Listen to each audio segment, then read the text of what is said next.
is a relationship and sex therapist, counselor.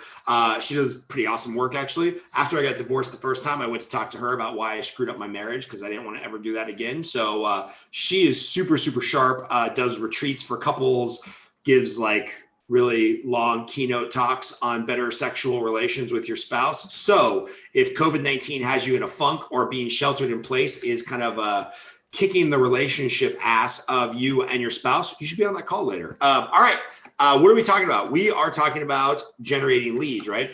Obviously, this group is going to move into like just generating good conversations because at the end of the day, I don't know what sex has to do with leads, but I guess maybe if you're getting laid, you're more apt to do some lead generation. Maybe you got some more energy. I don't know. Maybe you want to do lead generation to make more money so that you can have sex with a more attractive partner. I don't know. It all ties in somehow. But we're talking about doubling your pay in 61 days. We are on day 51, and we're almost coming to the end here, right? So what is the title of today's chapter? It is Know Your Enemy or Your Competitor. Eric is a top producing loan officer who has built his business in a much different way than most. Eric gets 90% of his loans and most of his clients from two unique sources. One is CPAs and the other is his competitors. And for those of you that might not be intimately familiar with the mortgage industry, most people do mortgages for friends and families, referrals they get from realtors. That's kind of the gift that keeps on giving, right? When you have a good referral partner and a realtor, they're meeting with a lot of potential buyers. They can refer you to these buyers to buy houses. Eric's gone at it a totally different direction where he's going after CPAs and his competitors. Eric works for a mortgage banker that might not have the best rates, but he has access to dozens of products for clients who a lot of financial institutions or larger banks don't have, right? Eric is world class about knowing his guidelines on what he can do, but also knowing the guidelines of every single other competitor that he works against. So it's funny because I used to call Eric once in a while. I'd be like, hey, I'm competing against B of A or Citibank or Wells Fargo, what can they do that we can't do? What can we do that they can't do? Can they go up to this loan amount? Can they go up to this loan limit? Can they underwrite income in this particular way? And Eric would always know exactly why or why not or how not the competitor could structure that loan, right?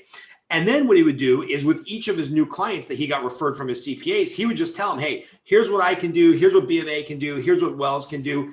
If there's a better rate elsewhere, let me refer you over there with the full package. They'll take care of the deal. And my job is just do the best job for you. So I get 5 more referrals from the CPA who referred you. Now, that takes a lot of guts. That takes a lot of self-confidence. That takes a lot of belief in your own ability to lead generate and create successful relationships. Because for a lot of people that are fully commissioned, who are business owners, who are entrepreneurs, the last thing they want to do when they get that little golden egg that's a lead, the last thing they want to do is tell that person or that lead, hey, you know what? You're probably better off doing business with them. Like that's a really scary place to come from, right? And that has to come from a place of ultimate abundance where you know there's plenty of clients out there for everybody. If I'm doing the best thing for this human, they're going to refer me other humans and they will become clients, right? But think of the abundant mindset that Eric has to come from every time he takes a hard-earned lead or referral and hands it off to somebody else who's going to make 100% of the commission on that deal, right?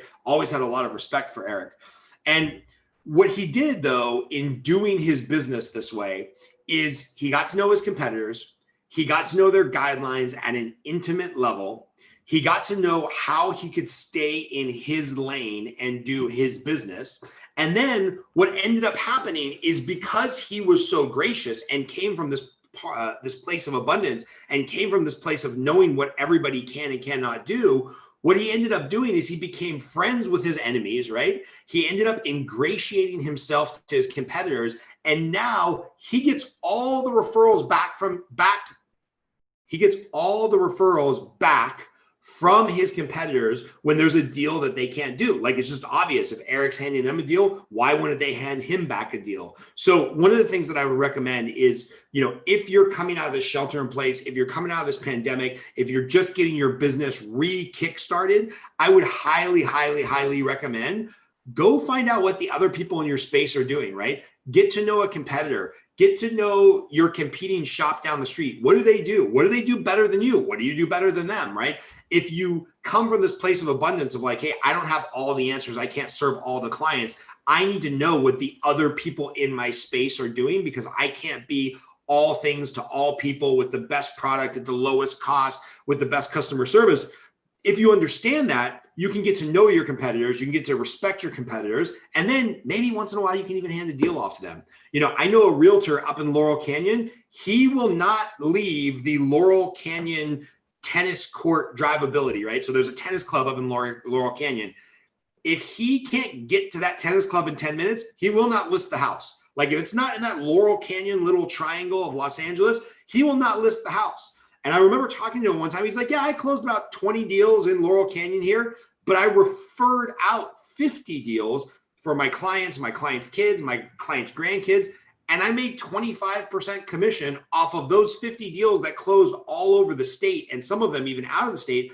I made 25% just for making an email introduction and doing literally no work other than taking care of the original relationship that became the referral source, right? And so there's ways to do this in every business where you get to know your competitors, you get to respect your competitors, you know what you do well, you know what they do well. Sometimes you might even hand off a deal, and sometimes you might ask for a deal to be handed off to you when you know that you're doing something exceptionally well. So that's my thought for today in the Generate group. By the way, like I said, today at 1 p.m. Pacific Standard Time. If you've got some relationship questions, if you want to talk about sex, if you want to hear from an awesome therapist and relationship counselor, jump on. The conversation with myself and Lori Buckley will be probably a little too revealing. All right. Love you guys. If you're watching this, click the like button, leave a comment. I want to make sure I'm not just talking to myself. And